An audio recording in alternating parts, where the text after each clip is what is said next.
Shalom Bapak Ibu.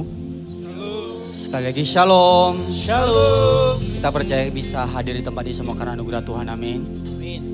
Yang rindu menikmati hadirat Tuhan pada pagi hari ini, boleh lambaikan tangannya Bapak Ibu. Katakan haleluya. Haleluya. Haleluya. Sebelum kita mulai, mari kita berdoa Bapak Ibu. Terima kasih Bapak di surga, kami bersyukur buat pagi hari ini Tuhan. Biarlah kami menikmati hadirat Tuhan. Biarlah Tuhan yang menyertai setiap hidup kami Tuhan. Terima kasih Tuhan. Kami rindu lawatan Tuhan di tengah-tengah kami. Biarlah pujian penyembahan kami hari ini Tuhan, yang untuk memuliakan Tuhan, menyenangkan hati Tuhan. Terima kasih Bapa. Di dalam nama Tuhan Yesus kami berucap syukur. Haleluya. Amin. Terima kasih Tuhan. Kami mau lebih lagi Tuhan untuk membawa hidup kami sepenuhnya di hadapan Tuhan. Biarlah hanya dekat kasih-Mu Bapa.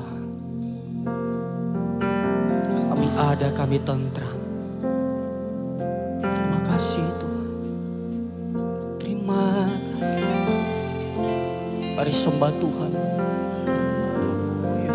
Oh, terima kasih. Terima kasih. Terima kasih Tuhan. Kami bersyukur. Kami bersyukur. Haleluya. Kami menyembah-Mu.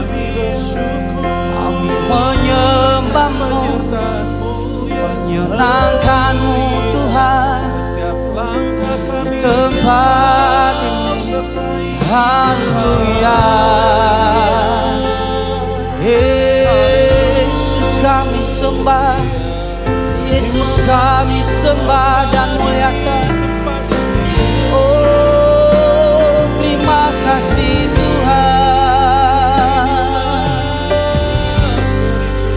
Terima kasih Tuhan, terima kasih.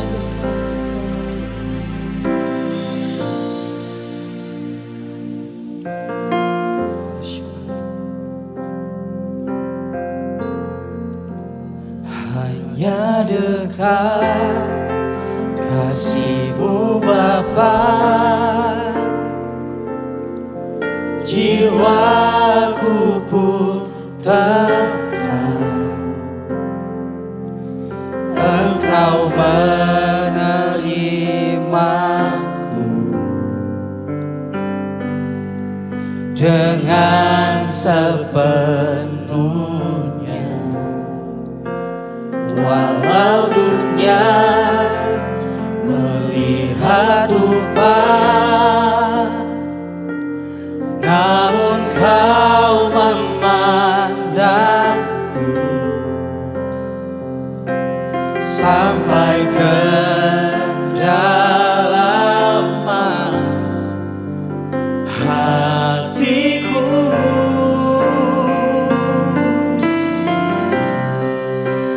Tuhan, inilah yang ku tahu, Kau mengenal hatiku jauh melebihi semua yang terdekat sekalipun. Tuhan, inilah yang ku tahu, Kau menjaga hatiku supaya kehidupan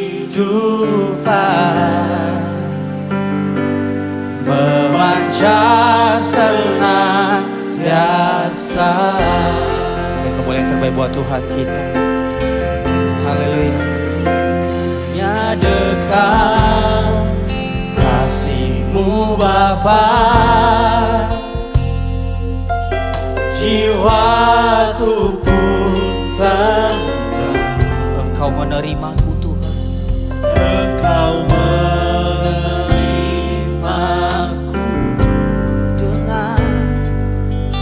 dengan sepenuhnya. Walau dunia melihat rupa, namun kau memandangku sampai ke dalam hatiku.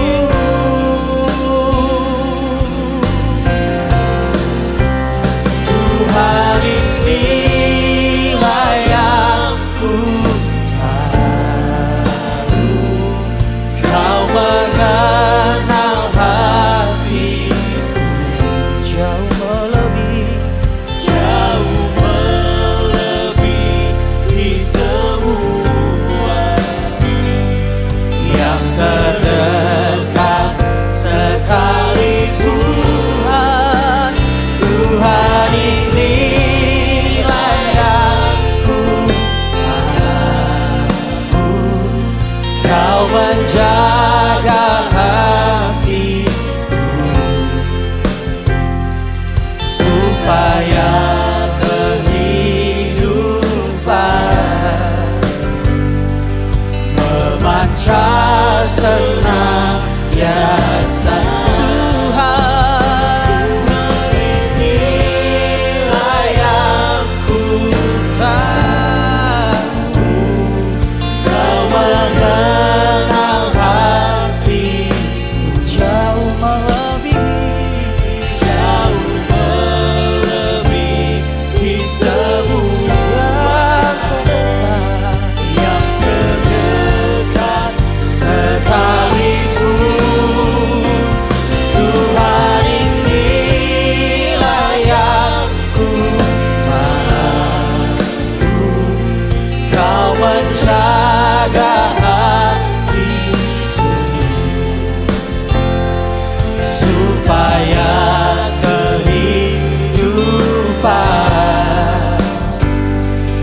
memancar senantiasa, supaya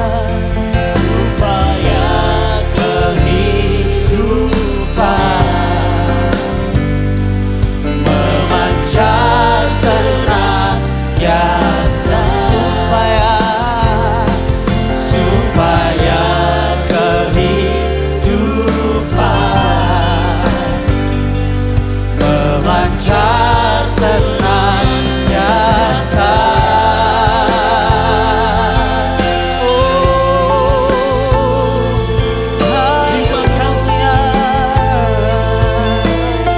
Tuhan, ini yang kami mau Tuhan, mengenal setiap hati kami Bapa. Haleluya. Melebihi dari segalanya. Haleluya. Kami sembah, kami puji Yesus. Terima kasih.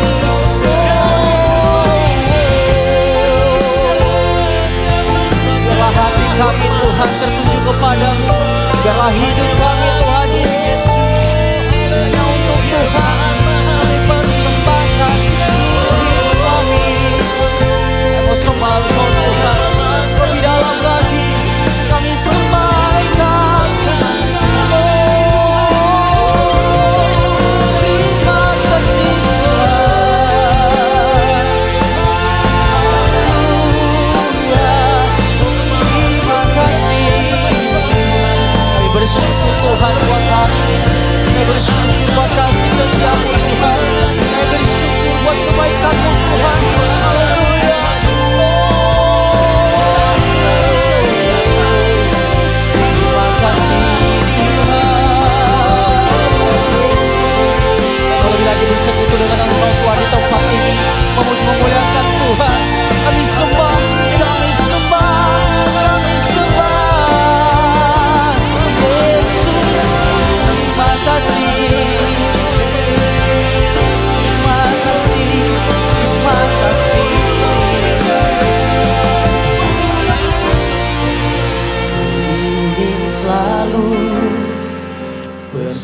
bersekutu denganmu, menikmati hadiratmu. Biarkan rohmu tinggal dalam hidupku. Sungguh indah bersamamu. Ingin selalu mau selalu bersekutu dengan Engkau Tuhan, menikmati hadiratmu, menikmati hadiratmu. Biarkan rohmu Tuhan tinggal dalam hidupku.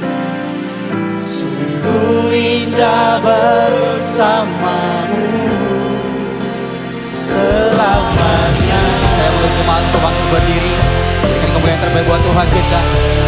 Ku ingin selalu bersekutu dengan, menikmati hadiratmu. Biarkan rohmu dalam hidup. Sungguh indah bersamamu. Ku ingin selalu bersekutu dengan, menikmati hadiratmu. Biarkan rohmu tinggal dalam hidupku. Sungguh indah bersamamu selamanya. Sungguh indah bersamamu Tuhan. Sungguh indah bersama, sungguh indah bersamamu. Sungguh indah bersama. Sekali lagi sungguh indah bersamamu Tuhan. Sungguh indah bersamamu selamanya. Haleluya, haleluya. Terima kasih Tuhan, terima kasih. Sungguh indah bersama dengan Engkau Tuhan. Di tempat ini Tuhan, kami mau lebih lagi untuk memuji dan memuliakan nama-Mu. Yang siap untuk memuji Tuhan, sama-sama katakan amin. Siap untuk memuji Tuhan Bapak Ibu? Amin. Serukan haleluya.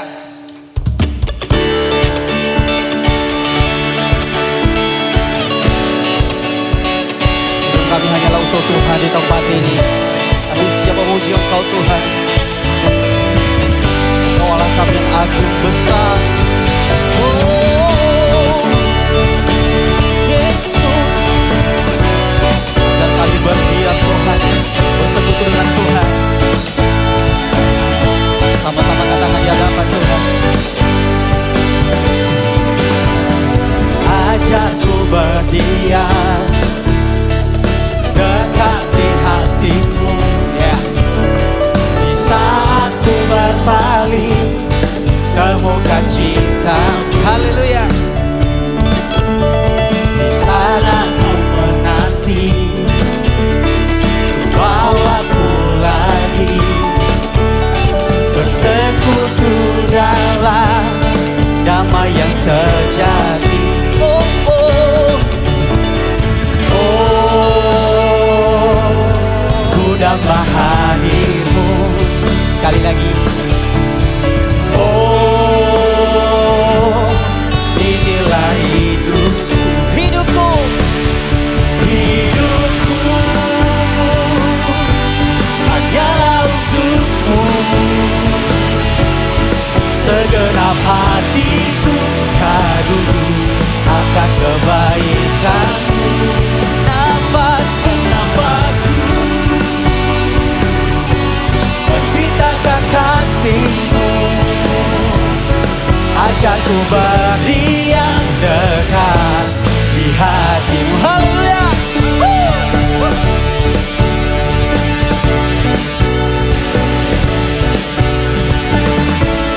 Ajar kami berdiam Tuhan. Oh, oh. Ajarku berdiam berdiam dekat di hatimu. Di saat ku berpaling ke muka cintamu, di sana kau menanti untuk bawaku lagi bersekutu dalam damai yang sejati.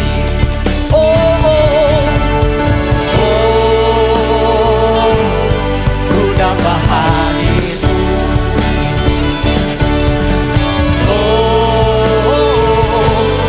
Inilah rindu sama-sama. Hidupku hanyalah untukmu, segenap hatiku Tuhan, segenap hatiku harus akan kembali dan nafasku menceritakan kasihmu. Ajak ku berdiam dekat di hatimu. Lebih lagi di hadapan Tuhan katakan, hidupku hanyalah untukmu, segenap hatiku ragu akan kebaikanmu dan nafasku menceritakan kasihmu. Ajak ku berdiam dekat di hati. Sekali lagi cepat saja nyanyikan lagu ini. Hidupku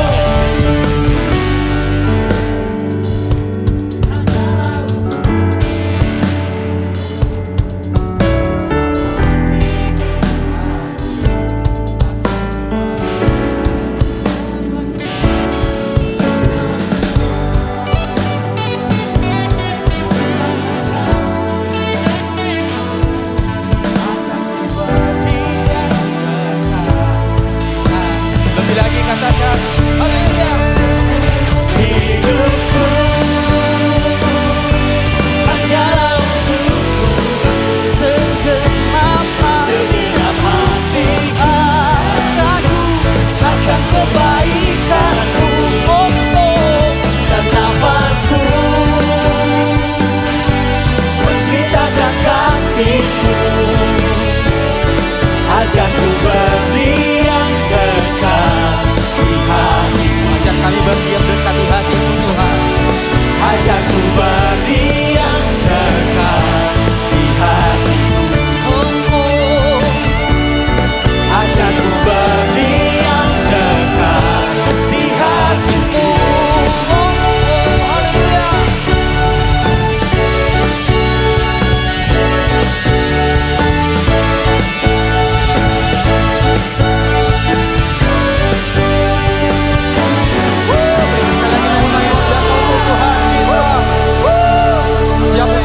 Sekali lagi Bapak Ibu, amin. Boleh lambaikan tangan katakan, haleluya.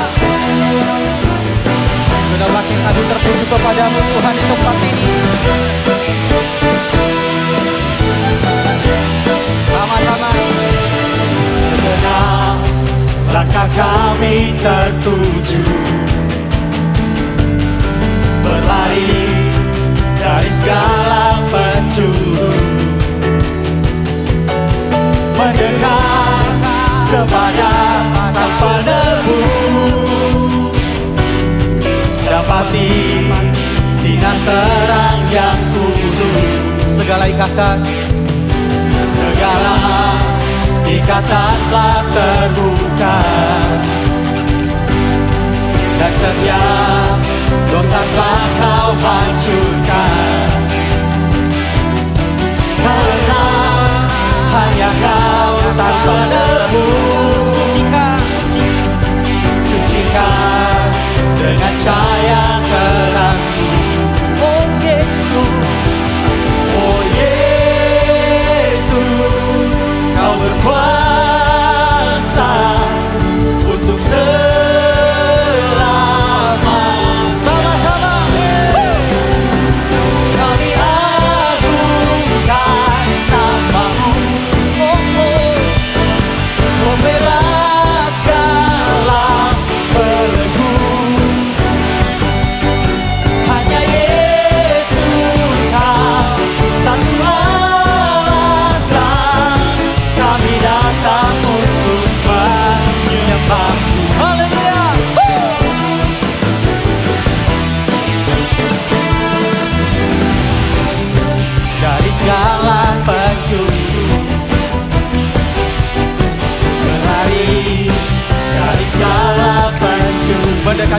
Sang Penebus, mendekat kepada Sang Penebus, dapati sinar terang yang kudus. Segala ikatan telah terbuka, dan setiap dosa telah Kau hancurkan. Karena hanya Kau Sang Penebus, sucikan dengan cahaya terang. Sama-sama, oh Yesus, oh Yesus, Kau berkuasa untuk selamanya.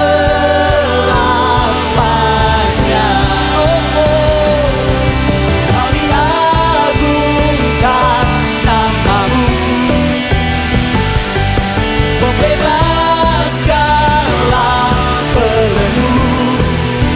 Hanya Yesus, Kau satu alasan kami datang untuk menyembah-Mu. Kami datang untuk menyembah Engkau, Yesus. Haleluya.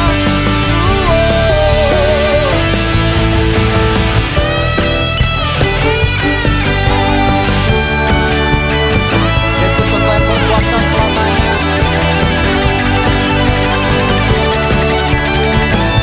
Sama-sama kata, Yesus, Kau berkuasa untuk selamanya.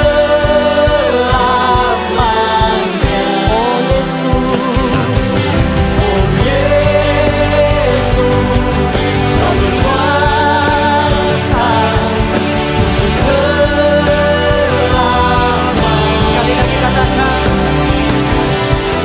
oh Yesus, Kau berkuasa untuk selamanya.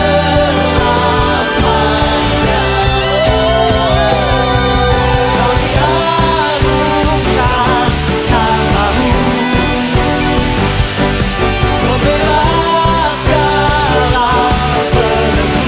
Hanya Yesus, hanya Yesus, Kau satu alasan kami datang untuk menyembah-Mu.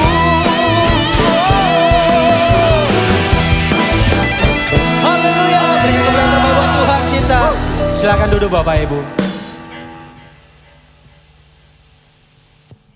Terima kasih Tuhan. Kamu siapkan hati kami lebih lagi untuk mendengarkan sabda Tuhan di tempat ini. Berbicaralah Tuhan lewat hamba-Mu. Terima kasih, terima kasih.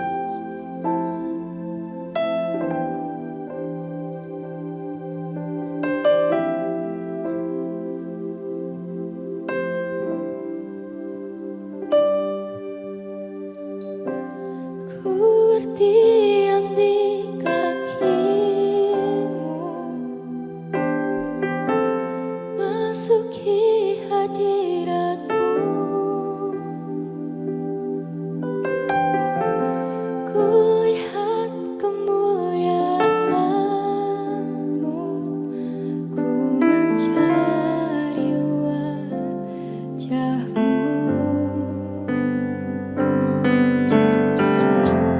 Ku berdiam di kaki-Mu, masuki hadirat-Mu. Ku lihat kemuliaan-Mu, menerangi hidupku.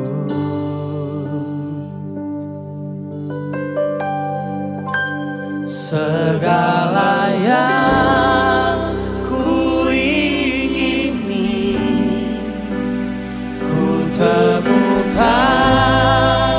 di dalam-Mu. Kasih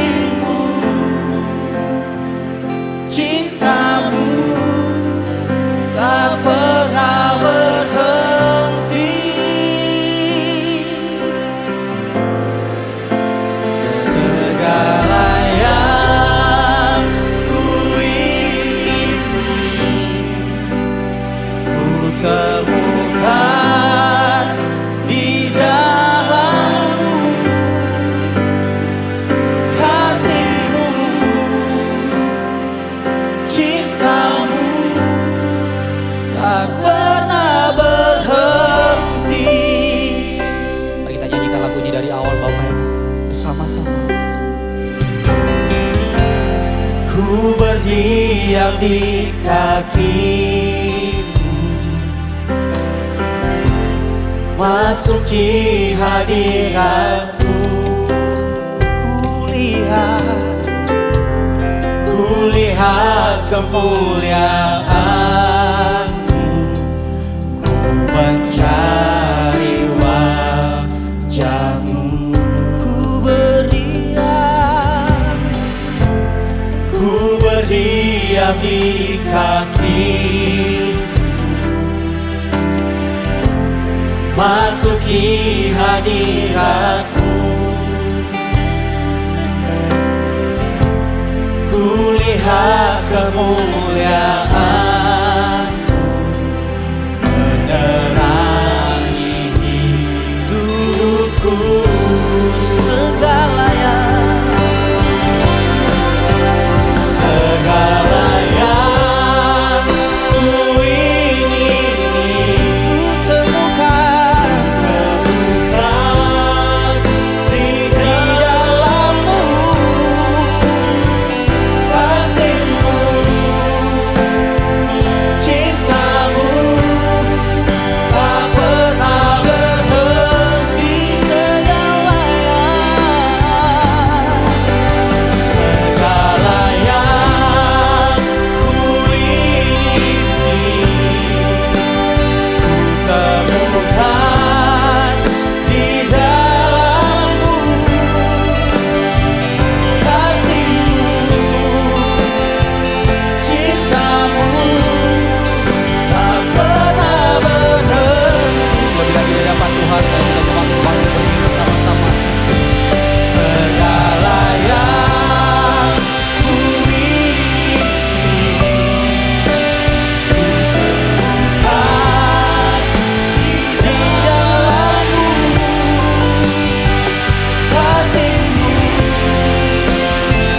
cinta-Mu tak pernah berhenti. Segala yang ku ingini, ku temukan di dalam-Mu. Kasih-Mu, cinta-Mu tak pernah berhenti. Kasih-Mu, kasih-Mu, cinta-Mu tak pernah berhenti. Kasih-Mu, Yesus, kasih-Mu, cinta-Mu tak pernah berhenti.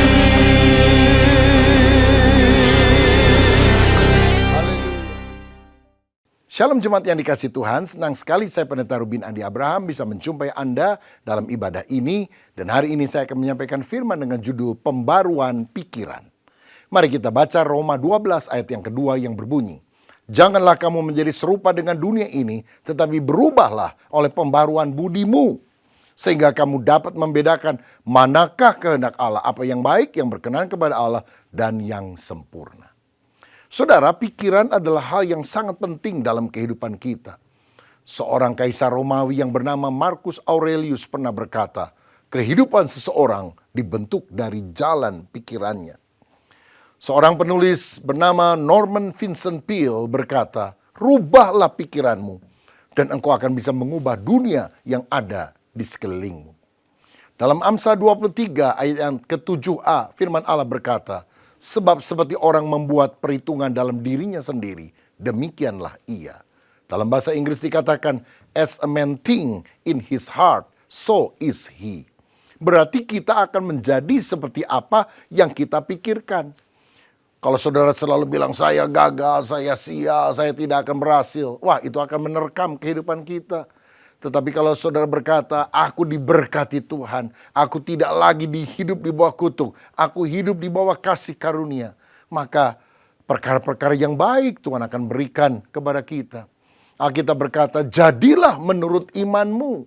Kalau engkau mempercayai perkara baik, Kalau engkau memperkatakan dalam hidupmu, jadilah menurut imanmu. Sebaliknya Ayub 3 ayat 25 mencatat, karena yang kutakutkan itulah yang menimpa aku, dan yang kucemaskan itulah yang mendatangi aku. Apa yang kita khawatirkan, apa yang kita cemaskan, itulah yang kemudian akan datang menerkam kehidupan kita. Makanya kalau kita ingin memiliki nasib yang baik, masa depan yang baik, kita harus mulai dari pola pikir kita. Sebab mengubah pola pikir akan mengubah masa depan kita. Nah, jadi penting sekali untuk kita memiliki pikiran yang benar, pikirannya Kristus. Dalam 2 Korintus 10 ayat 3-5 dikatakan, memang kami masih hidup di dunia, tetapi kami tidak berjuang secara duniawi. Karena senjata kami dalam perjuangan bukanlah senjata duniawi, melainkan senjata yang diperlengkapi dengan kuasa Allah yang sanggup untuk meruntuhkan benteng-benteng. Kami mematahkan setiap siasat orang dan merubuhkan setiap kubu yang dibangun oleh keangkuhan manusia untuk menentang pengenalan akan Allah. Kami menawan segala pikiran dan menaklukkannya kepada Kristus.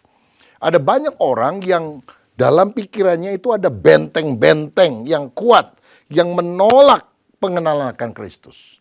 Artinya apa? Ada banyak orang yang punya konsep pemikiran yang tidak sesuai dengan firman Allah. Perang rohani kita dengan iblis sekarang ini bukan melawan setan, tuyul, gondruwo dalam arti seperti itu, tapi melawan konsep berpikir, filosofi yang tidak sesuai dengan firman Allah. Misalnya Alkitab bicara soal creation, Allah pencipta segalanya. Tapi orang sekarang percaya kepada evolution. Oh, semuanya terjadi karena proses evolusi. Nah, maka kita harus menyampaikan firman kebenaran supaya orang berubah pola pikirnya. Jangan kita serupa dengan dunia ini, kata Alkitab tadi. Tapi berubahlah. Berubah dengan apa? Berubah dengan firman. Filipi 4 ayat 8 berkata, jadi akhirnya saudara-saudara, semua yang benar, semua yang mulia, semua yang adil, semua yang suci, semua yang manis, semua yang sedap didengar, semua yang disebut kebajikan dan patut dipuji, pikirkanlah semuanya itu.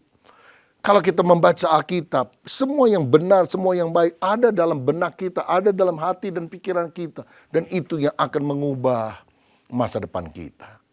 Saya perhatikan ada banyak masalah yang terjadi dalam kehidupan, baik pribadi maupun keluarga, yang menyebabkan orang tidak bahagia. Bukan karena masalah-masalah yang sifatnya objektif. Misalnya, aduh saya ditabrak mobil. Wah saya kebanjiran. Waduh ada bencana alam. Gunung meletus sehingga kita punya masalah. Itu kan sesuatu yang objektif. Tapi banyak masalah disebabkan karena sesuatu yang sifatnya subjektif. Ya hidup biasa aja, nggak ada bencana alam. Kita juga nggak ditabrak mobil. Tapi ada kepercayaan yang salah. Ada keyakinan, asumsi, persepsi, anggapan yang tidak tepat, iman yang keliru. Kita sebut misbelief. Misbelief itu akan mempengaruhi kehidupan seseorang karena pola pikir yang salah akan menentukan perasaan menjadi salah dan kelakuan juga menjadi salah.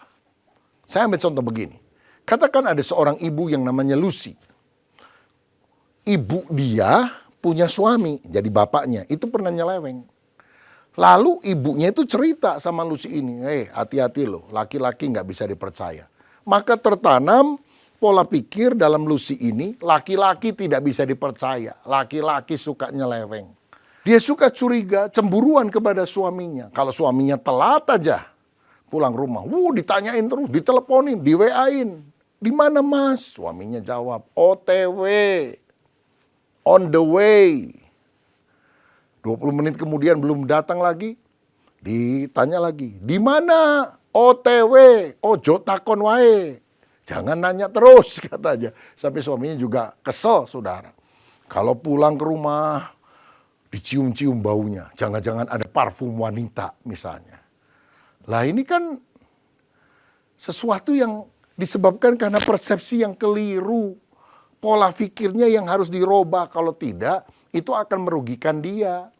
Satu kali suaminya pulang, bawa baju bagus. Sayang, kamu kan mau ulang tahun, saya belikan baju bagus ya. Aduh susah nih kalau cari kado buat istri, tapi ya mudah-mudahan kamu cocok.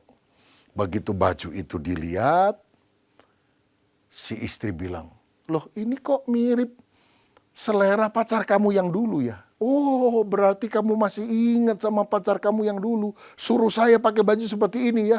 Dasar laki-laki. Loh, sampai suaminya bingung. Aku kan beli, tujuannya baik. Kagak pernah mikir pacar yang dulu atau siapa. Tapi ini loh, saudara, misbelief yang mungkin ada dalam pikiran kita. Merugikan kita. Atau ada pria, katakan namanya Teddy, begitu. Dia punya papa yang kasar, suka memukuli dia. Maka Teddy kemudian punya misbelief begini dalam pikirannya. Saya tidak boleh dikontrol oleh orang lain. Saya harus menjadi pria mandiri. Lalu menikahlah dia. Tono biasa-biasa aja kelihatannya. Tapi pola pikirnya, aku nggak mau dikuasai orang. Aku nggak mau dikontrol orang. Nah, saudara-saudara, istrinya ini agak cerewet. Suka nanya, kamu dari mana? Ini kenapa? Ini uang kok habis begini? Dia pikir, oh istri saya ini ingin mengontrol saya ya, ingin menguasai saya ya. Marah dia saudara sekalian, ngamuk, seringkali bertengkar. Bahkan satu kali saudara dia pergi, si Teddy ini ke wanita tunasusila. Wah, istrinya dengan ngamuk luar biasa. Lalu ditanya, benar ya kamu pergi ke PTS ya? Dia bilang, ya, emang mau apa kamu? Itu hanya menunjukkan bahwa dia tidak mau dikuasai oleh istrinya. Ini karena misbelief, saudara. Akibatnya apa? Mereka cerai. Gara-gara persepsi pola pikir misbelief yang salah. Dan bukankah pola pikir yang salah itu sangat merugikan kita? Dalam Yohanes 8 ayat 31 dan 32 firman berkata, maka kata Yesus kepada orang-orang Yahudi yang percaya kepadanya, jikalau kamu tetap dalam firman-Ku, kamu benar-benar adalah murid-Ku, dan kamu akan mengetahui kebenaran, dan kebenaran itu akan memerdekakan kamu. Saudara tahu, kebenaran firman yang kau baca, yang kau yakini, akan membebaskan kita dari asumsi praduga yang negatif, yang merugikan kehidupan kita. Makanya kita harus pertama mengenali anggapan, keyakinan, atau kepercayaan yang salah. Ketahui misbelief saudara apa. Yang kedua, singkirkan misbelief itu, pola pikir yang salah. Yang ketiga, ganti dengan pendapat yang benar sesuai dengan firman Allah. Karena kalau kita kepercayaan dasarnya berubah sesuai firman, perasaan dan tingkah laku kita berubah. Kita menjadi orang yang penuh damai, sukacita, dan bisa percaya kepada orang lain. Saudara, karena kepercayaan yang ada di dalam benak kita, pola pikir kita akan mempengaruhi sikap, perasaan, ucapan, penampilan, tingkah laku.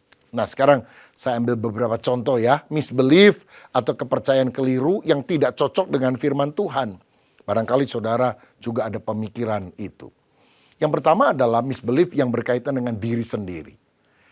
Saya hanya berharga bila saya kaya. Nah, banyak orang punya pikir gitu. Saya berharga bila saya kaya. Karena waktu saya miskin, saya dihina-hina. Saya harus kaya. Kalau nggak kaya, saya nggak berharga. Saudara, apakah benar hidup kita hanya berharga kalau kita kaya? Bukankah menurut Alkitab kita berharga karena kita adalah anak Allah. Kita biji matanya Allah. Kita berharga karena kita ditebus oleh darah Yesus. Kalau engkau miskin, lalu saudara minder, maka saudara akan sombong ketika engkau kaya. Karena engkau meletakkan harga dirimu pada kekayaanmu. Ini pola pikir yang harus dibenahi oleh firman. Saya harus selalu berhasil, selalu menang dalam semua pertandingan kehidupan. Saudara, hidup itu mesti seimbang. Kadang ada kalah, ada menang, ada untung, ada rugi. Ya kadang-kadang kita kasihlah kesempatan untuk orang menang. Sebab apa? Kita harus punya hati yang legowo. Dunia ini tidak selalu seperti apa yang kita harapkan. Nggak semudah itu. Makanya kalau orang yang selalu pikir, saya harus selalu sukses. Ketika gagal, bisa frustrasi, bunuh diri, saudara. Tapi dalam segala keadaan, di gunung atau di lembah, aku ingin tetap mengucap syukur kepada Tuhan. Nah itu yang membuat kita kuat. Atau misbelief lain, saya berhak selalu hidup enak. Jadi yang kita kejar adalah kenyamanan. Maunya nyaman semuanya. Kalau nggak nyaman, komplain, mengeluh. Saudara, saya mau bilang, yang kita harus kejar adalah kita harus selalu taat kepada kehendak Tuhan. Tuhan menebus kita bukan supaya kita hidup lebih nyaman, tapi supaya hidup kita lebih memuliakan Tuhan. Yang kita kejar bukan kenyamanan, yang kita kejar adalah kehendak Tuhan, ketaatan kepada Tuhan. Misbelief lain, saya berhak membalas orang yang menghina saya. Saya nggak akan ganggu orang lain, tapi kalau dia menghina saya, 7 turunan, aku balas dia. Apakah itu pemikiran yang sesuai dengan firman? Tuhan mengajar kita mengampuni 70 kali 7 kali. Pembalasan adalah hakku, kata Tuhan. Tuhan mengajar kita mengampuni, mengasihi, dan selebihnya kita serahkan kepada Tuhan. Bukankah pola pikir yang salah, merugikan, merusak harus diganti dengan kebenaran yang membebaskan kita? Atau ada misbelief dalam pernikahan, ini yang menyebabkan pernikahan cekcok terus. Kalau suami atau istri punya pikiran gini, saya berhak dilayani, saya berhak diperhatikan terus oleh partner saya. Kalau pasangan kita tidak melayani kita, tidak memperhatikan kita, kita ribut aja terus. Bukankah kita mengajarkan, biarlah seorang menganggap yang lain lebih utama daripada dirinya. Jangan mencari kepentingan diri sendiri, tapi kepentingan orang lain juga. Bukan mau dilayani, tapi ingin melayani. Bukankah itu teladan Yesus? Yang datang bukan untuk dilayani, tapi untuk melayani. Ketika kita melayani yang terbaik bagi pasangan kita, bagi keluarga kita, memperhatikan mereka, membersihkan rumah, menyiapkan makanan, minuman, memberikan uang, karena kita bekerja dengan baik, maka pasangan akan merespon dengan sikap hormat. Ada misbelief lain, pola pikir yang salah. Partner saya harus selalu setia. Bila tidak, saya tidak berharga. Oh, memang sakit kalau partner tidak setia, selingkuh dengan orang lain. Tapi tidak berarti saudara harus balas yang jahat dengan yang jahat. Balas yang salah dengan yang salah. Kita berharga, tidak berharga bukan karena kesetiaan pasangan. Kita berharga karena kita sudah ditebus oleh darah Yesus. Sehingga ketika saudara kecewa, saudara tidak akan membuang hidupmu ke dalam dosa. Karena kita tahu patokan kita, pedoman kita bukan suami atau istri. Patokan kita adalah Yesus yang selalu setia, yang selalu kudus. Ada juga istri yang punya pikiran gini, suami saya harus gesit dan menghasilkan banyak uang. Kalau nggak banyak uang, aku lari cari orang lain. Jadi filosofinya, ada uang, abang sayang, tidak ada uang, abangku tendang. Kira-kira seperti itu. Wah, kalau cewek matre model gini repot saudara-saudara. Ya, suami menghasilkan uang sebetulnya, tapi kalau tidak sebanyak tetangganya, sebanyak temannya, dia marah-marah, ngamuk-ngamuk. Dan kalau ada pria lain yang menggoda dia aja. Kalau konsepnya pria itu yang bagus adalah yang menghasilkan punya banyak uang, maka dia bisa nyeleweng, saudara. Karena apa? Misbelief dalam pikirannya. Ada juga yang pikirannya begini. Kalau ada perbedaan pendapat, saya harus selalu menang. Saya tidak mau kalah debat. Loh, dalam hidup ini, saudara sekalian, kadang-kadang kita harus belajar win-win solution. Jangan dia kalah, saya menang. Dan kita harus belajar mengalah. Mengalah itu bukan kalah. Mengalah itu memberikan kesempatan agar Tuhan memproses kehidupan kita. Bukankah kita harus selalu berpikir demikian? Lagi pula dalam rumah tangga bukan soal menang kalah, tapi bagaimana kita mencari solusi bersama. Atau ada orang udah nikah, wah saya salah pilih jodoh nih, salah nih. Ini bukan tulang rusuk, ini tulang rusak ini. Loh saudara, ini juga misbelief yang salah. Sebab begini, sebetulnya kita tidak memilih jodoh. Tapi apa yang kita pilih, sudah dipilih nih, itu adalah jodoh. Artinya, jangan cari pasangan yang cocok, tapi jadilah pasangan yang cocok. Kita yang harus mencocokkan diri, sebab kita juga nggak sempurna. Kalau Tuhan sudah berikan partnermu, itu adalah pasangan yang terbaik dari Tuhan. Oh, tapi sifatnya beda sama saya. Besi menajamkan besi, manusia menajamkan sesamanya. Tuhan izinkan untuk memproses hidup saudara. Bukankah kita harus punya pola pikir yang alkitabiah? Atau ada misbelief dalam keluarga. Ya, bukan cuma terhadap partner, tapi juga dalam keluarga. Ada yang punya pikiran gini, pekerjaan rumah tangga adalah pekerjaan wanita. Jadi misalnya nggak ada pembantu di rumah atau pulang karena lebaran.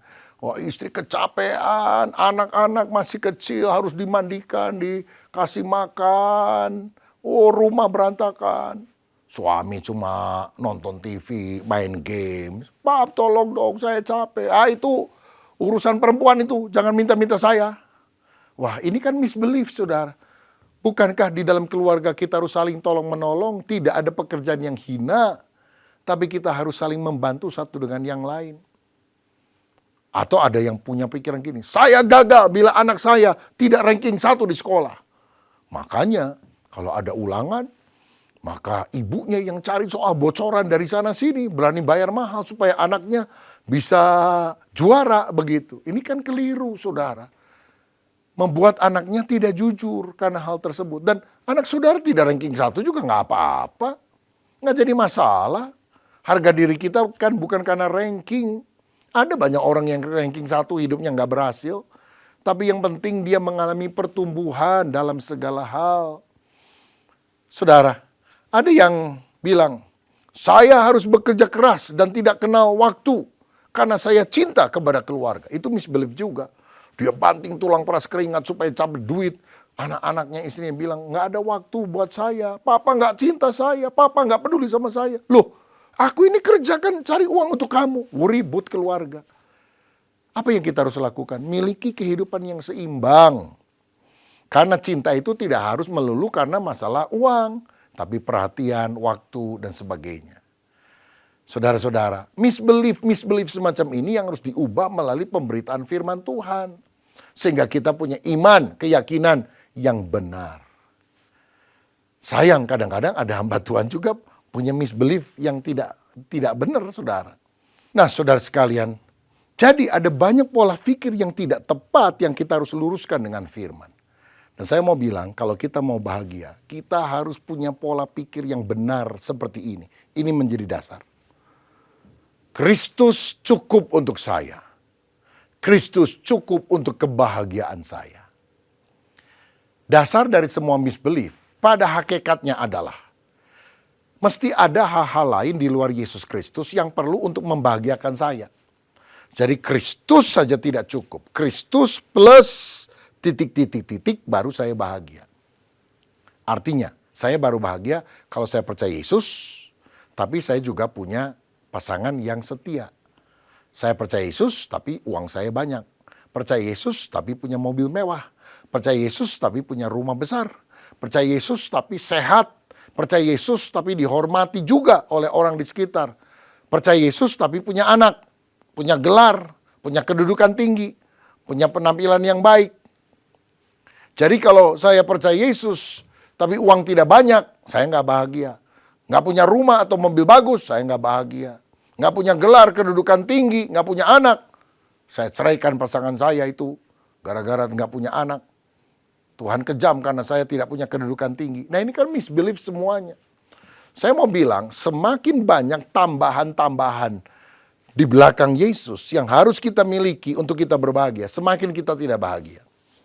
Kalau saudara menderetkan Kristus nomor 1, tapi pasangan setia nomor 2, uang banyak nomor 3, rumah yang besar, mobil yang bagus nomor 4, nomor 5, nomor 6. Semakin panjang deretnya, saudara justru makin gak bahagia.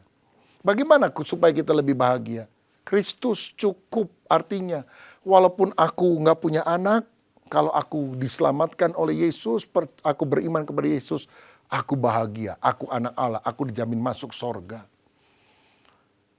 Walaupun aku nggak punya gelar dan tidak punya kedudukan tinggi, ya hidup pas-pasan lah, cukup lah. Tapi karena Kristus adalah Tuhanku, aku berbahagia karena aku punya hidup kekal. Semakin banyak tambahan-tambahan yang harus dimiliki agar kita bahagia, maka kita makin tidak stabil, kita makin tidak bahagia. Misalnya, kalau pasangan saudara nyeleweng, saudara rasa tidak berharga, engkau ingin bunuh diri. Apa artinya aku hidup, aku disia-siakan. Ataukah engkau berkata, Tuhan aku sedih, tapi engkau satu-satunya Kristus yang cukup untuk saya. Engkau tidak pernah meninggalkan saya, aku mau setia kepadamu. Saudara akan mengatasi badai yang besar dalam kehidupan keluargamu. Kalau saudara tidak punya banyak uang, Dan saudara berpikir, oh saya percaya Yesus tapi harus banyak uang. Suami harus menghasilkan banyak duit. Maka saudara akan marah-marah walaupun saudara orang Kristen. Karena apa? Saudara selalu punya pemikiran. Saya baru bahagia kalau ada Yesus tapi tambah banyak duit. Suami yang gak bisa menghasilkan banyak duit, aku gak suka. Saudara, kalau engkau ditipu orang, uangmu hilang, habis, kurang. Wah, kita ngamuknya luar biasa. Ya tentu kita sedih lah. Tapi bisakah kita bilang, Tuhan tolong saya. Aku sedih, aku berdoa supaya ini balik. Tapi aku yakin bahwa walaupun duitnya tidak balik, berkat Tuhan yang lebih besar Tuhan akan berikan di dalam kehidupanku ketika aku bekerja dengan baik. Saudara-saudara, jadi kalau engkau tidak punya rumah, tidak punya anak, engkau tidak merasa kurang lengkap karena Kristus cukup untuk kita. Engkau kalau sakit, tidak langsung berarti, aduh hidupku tak berharga, aku sakit, ada di rumah sakit, tidak sembuh. Tapi bila hidup kita berkata, Kristus cukup untuk saya, kebahagiaan kita lebih stabil. Kita akan lebih tahan banting dalam kehidupan ini. Seperti yang Paulus katakan dalam Filipi 4 ayat 11-13. Ku katakan ini bukan karena kekurangan, sebab aku telah belajar mencukupkan diri dalam segala keadaan. Aku tahu apa itu kekurangan, aku tahu apa itu kelimpahan. Dalam segala hal dan dalam segala perkara tidak ada sesuatu yang merupakan rahasia bagiku, baik dalam hal kenyang maupun dalam hal kelaparan, baik dalam hal kelimpahan maupun dalam hal kekurangan. Segala perkara dapat kutanggung di dalam Dia yang memberikan kekuatan kepadaku. Kalau engkau merasa cukup, Kristus cukup, engkau tegar menghadapi segala tantangan. Bahkan mara bahaya, tantangan, kesulitan boleh datang asal fokusmu kepada Kristus. Pikiranmu tertuju kepada Yesus, engkau akan kuat menghadapi segalanya. Seperti dalam 2 Korintus 11 ayat 23-27, Paulus berkata, apakah mereka pelayan Kristus? Aku berkata seperti orang gila. Aku lebih banyak berjerih lelah, lebih sering di dalam penjara, didera di luar batas, kerap kali dalam bahaya maut. 5 kali aku disesat orang Yahudi, setiap kali 40 kurang 1 pukulan. 3 kali aku didera, 1 kali aku dilempari dengan batu, 3 kali mengalami karam kapal. Sehari semalam aku terkatung-katung di tengah laut. Dalam perjalananku, aku sering diancam bahaya banjir dan bahaya penyamun, bahaya dari pihak orang-orang Yahudi dan dari pihak orang-orang bukan Yahudi, bahaya di kota, bahaya di padang gurun, bahaya di tengah laut, dan bahaya dari pihak saudara-saudara palsu. Aku banyak berjerih lelah dan bekerja berat. Kerap kali aku tidak tidur, aku lapar, aku dahaga. Kerap kali aku berpuasa kedinginan dan tanpa pakaian. Kesulitan-kesulitan dialami oleh Paulus. Tapi dia berkata, aku cukup di dalam Kristus. Dia berkata, segala sesuatu aku dapat tanggung di dalam Kristus. Oh, inilah orang yang digoncang oleh macam-macam masalah, tapi tetap stabil. Karena dia punya pola pikir yang alkitabiah. Tuhan adalah gembalaku. Itu cukup bagiku. Saudara-saudara, makanya kita harus punya pikiran Kristus. Dan bagaimana supaya kita punya pikiran Kristus? Baca firman setiap hari, dengar firman setiap hari. Dan selalu selaraskan pikiran kita, pendapat kita. Apakah cocok dengan firman atau tidak? Kalau tidak cocok, itu misbelief, saudara harus buang. Dan kalau kita makin hari pikirannya makin selaras dengan firman. Jangan kamu serupa dengan dunia. Tapi berubahlah oleh pembaruan budimu. Change of your mind. Maka saudara akan berbahagia. Saudara sekalian, sekarang maukah kita membuka hati, menerima firman, mengizinkan Tuhan menjamah kita, sehingga pikiran kita menjadi selaras dengan apa yang Tuhan mau. Mari kita berdoa. Bapa, terima kasih untuk kebenaran firman-Mu. Kami sadar dalam pola pikir kami masih banyak yang salah. Baik tentang pribadi, tentang pasangan, keluarga, tentang kehidupan. Oh Tuhan, robah itu dengan kebenaran firman-Mu. Dan biarlah kami menjadi orang yang tidak berkata, saya bahagia kalau saya punya Yesus, ditambah uang yang banyak, mobil yang mewah, gelar yang banyak, anak yang taat, segala macam hal. Semakin panjang deretan itu, semakin kami tidak bahagia. Tapi kalau kami berkata, hanya Yesus yang tidak pernah mengecewakan, hanya Yesus yang merupakan fokus kehidupanku, Maka kami percaya, goncangan boleh terjadi, tapi kami tetap terpelihara, iman kami teguh, karena kami punya pembaruan pola pikir karena firman Allah. Jamah hidup kami ya Bapa, supaya kami makin hari makin jadi orang Kristen yang rohani, yang dewasa, karena kami taat kepada firman Tuhan. Berkat atas kami, dalam nama Yesus. Amin. Tuhan Yesus memberkati.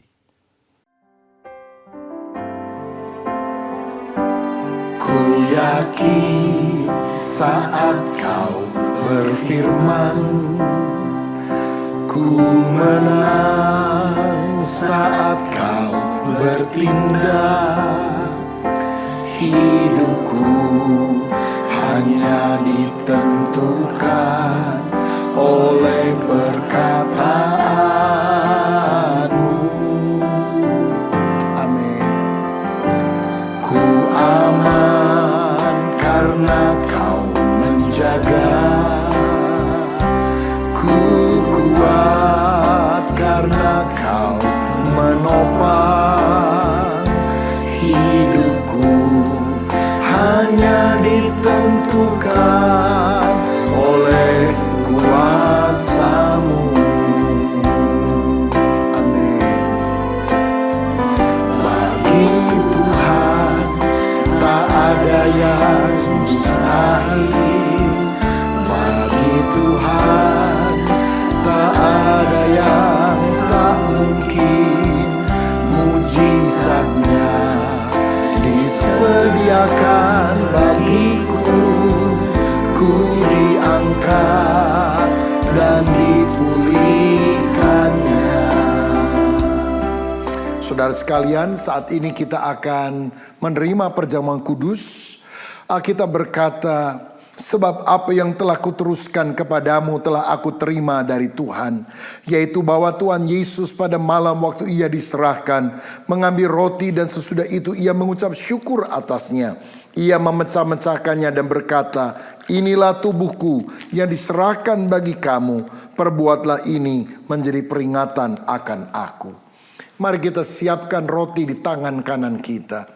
Apakah saudara percaya roti yang diberkati ini ada persekutuan dengan tubuh Tuhan Yesus yang telah dipecah-pecahkan karena dosa-dosa kita?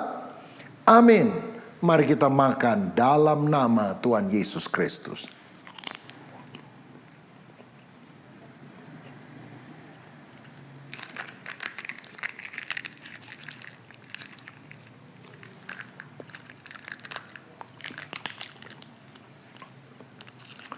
Selanjutnya firman Tuhan berkata, demikian juga ia mengambil cawan sesudah makan, lalu berkata, cawan ini adalah perjanjian baru yang dimateraikan oleh darahku. Perbuatlah ini setiap kali kamu meminumnya menjadi peringatan akan aku. Sebab setiap kali kamu makan roti ini dan minum cawan ini, kamu memberitakan kematian Tuhan sampai ia datang. Apakah saudara percaya anggur yang sudah diberkati adalah persekutuan dengan darah Tuhan Yesus Kristus yang telah dicurahkan untuk menebus kita dari segala dosa? Amin. Mari kita minum dalam nama Tuhan Yesus. Terima kasih Tuhan untuk kebaikan-Mu, untuk penebusan-Mu, untuk apa yang sudah Engkau lakukan. Biar hidup kami selalu bergantung kepada kebenaran firman-Mu. Bagi Tuhan tak ada yang mustahil. Bagi Tuhan tak ada yang tak mungkin. Mujizatnya disediakan bagiku, ku diangkat dan dipulihkannya. Ku diangkat dan dipulihkannya. Ku diangkat dan dipulihkannya. Bapa, terima kasih untuk firman-Mu, juga terima kasih untuk perjamuan kudus. Di dalam nama Yesus, amin.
Shalom saudara sekalian, Tuhan telah pelihara kita sepanjang tahun 2023 dan kita percaya 2024 Tuhan juga pasti akan menyertai kita. Dan sebagai rasa syukur kita, maka sepanjang bulan Januari ini kita diberi kesempatan untuk memberikan persembahan buah sulung kepada Tuhan. Sebagai rasa syukur setahun Tuhan sudah menolong saya dan pasti Tuhan juga akan menyertai saya. Amsal 3 ayat 9-10 berkata, muliakanlah Tuhan dengan hartamu dan dengan hasil pertama dari segala penghasilanmu. Maka lumbung-lumbungmu akan diisi penuh sampai melimpah-limpah dan bejana pemerahanmu akan meluap dengan air buah anggurnya. Kalau kita memberi dengan tulus, berkat Tuhan akan dicurahkan. Saudara bisa memberikan lewat amplop atau transfer melalui nomor yang tertera dan biarlah berkat Allah melimpah.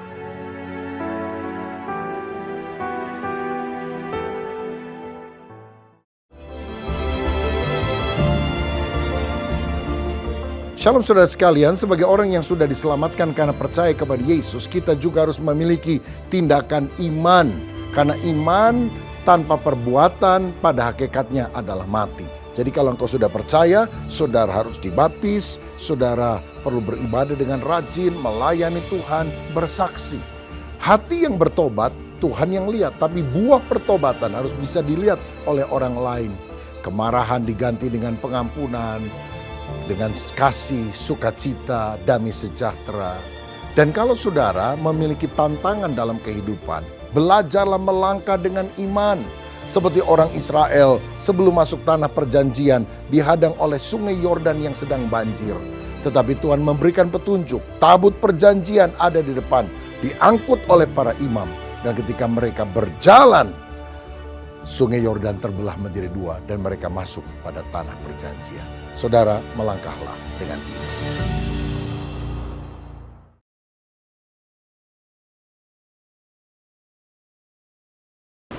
Shalom jemaat yang dikasihi Tuhan. Saya percaya kita semua menikmati berkat Tuhan sepanjang ibadah kita hari ini. Baik dari pujian penyembahan dan juga kebenaran firman Tuhan disampaikan buat setiap kita. Sebentar kita teduhkan hati kita bersatu di dalam doa. Kami mengucap syukur Tuhan buat semua kebaikan dan anugerah-Mu. Terima kasih buat ibadah kami bisa lalui hari ini, semua karena anugerah Tuhan.